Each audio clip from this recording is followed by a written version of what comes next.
Have you ever felt like saving money sounds good in theory, but just impossible to implement in real life? You look at your paycheck, you look at your bills, and it feels like everything is already gone before the month even starts. You've got no room, you've got no margin, and hey, there's no leftover at all. So friend, if saving feels impossible right now, you're not failing, you're just living under pressure. And today we're going to talk about how to begin anyway. To begin gently, honestly, and without shame as we answer this question: why does saving feel impossible, and how do I finally start?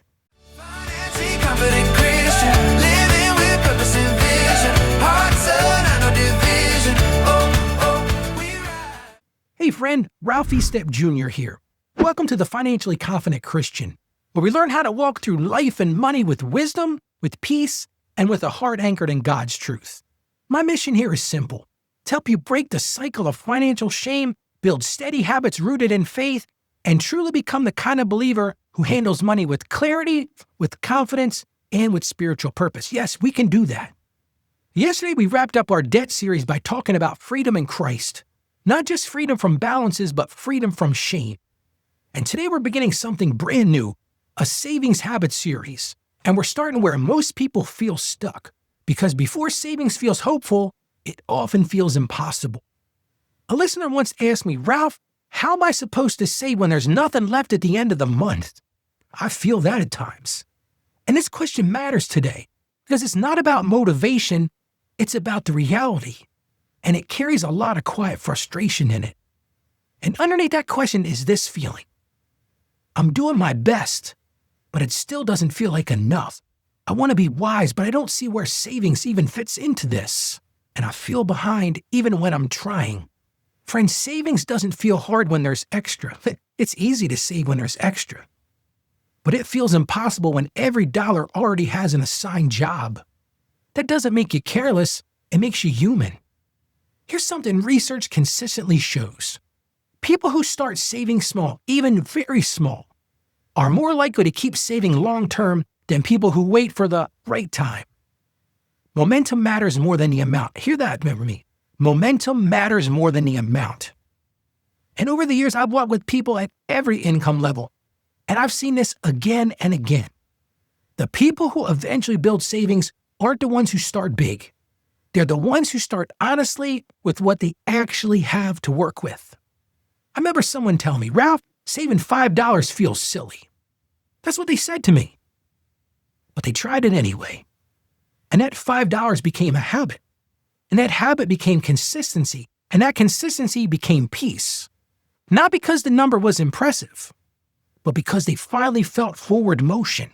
And that saving stopped feeling impossible and started feeling possible again. So here's today's gentle question: what if savings isn't about how much you save, but about choosing to begin? Let's talk about that. Savings feels impossible when every dollar is pre-spent. We got to start there.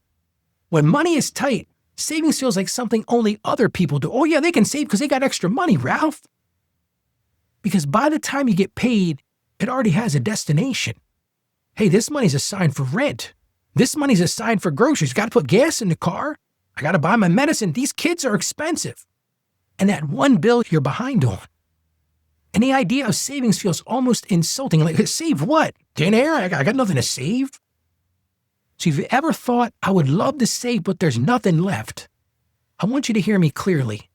That feeling is real. It's raw, and you're not broken for feeling it.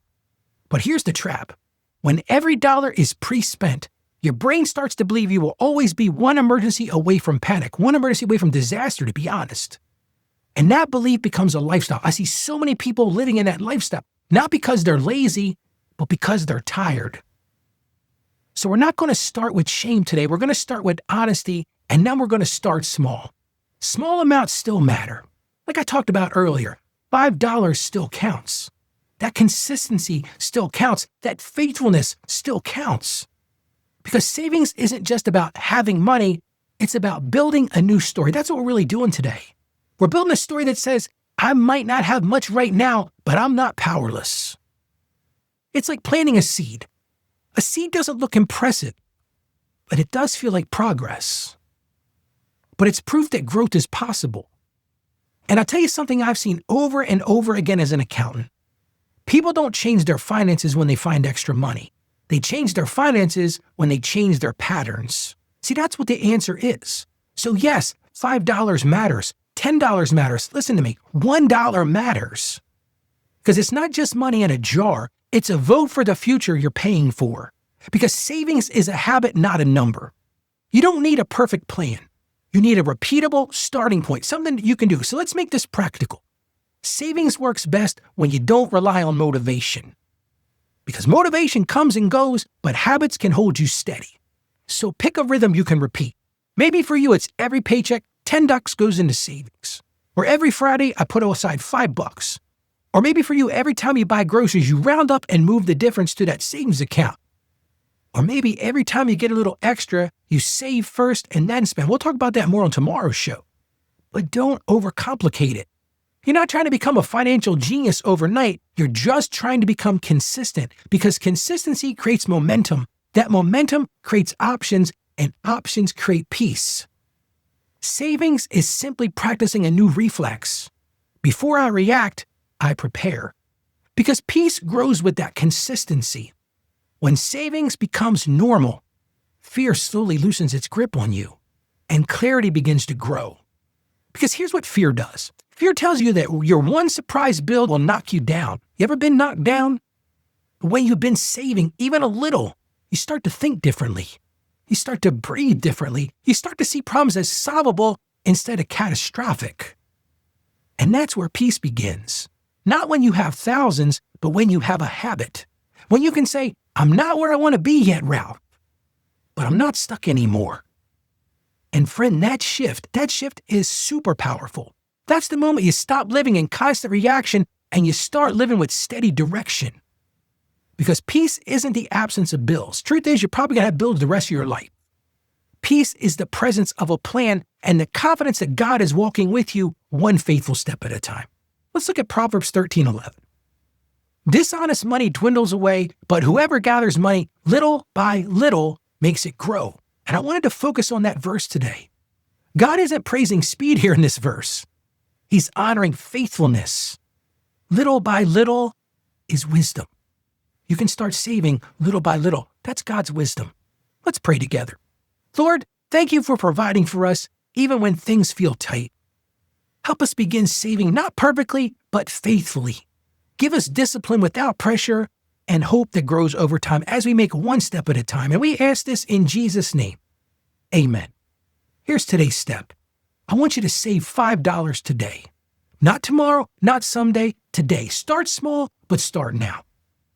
Friend, many people tell me this show feels safe to them, like a place where money isn't used to measure their faith, where progress matters more than perfection.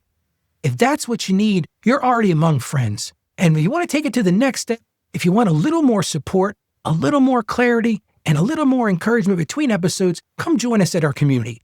You go to financiallyconfidentchristian.com/join. Again, that's financiallyconfidentchristian.com/join. That's where you'll find a community and a place to keep growing without pressure and without shame. So I encourage you to go there today. Let me leave you with this. God is patient with your growth. Those small beginnings still mattered, and today counts. Go out there today and be a financially confident Christian. You can do this. Stay financially savvy. God bless you, and I'll see you on tomorrow's show. Financially confident Christian.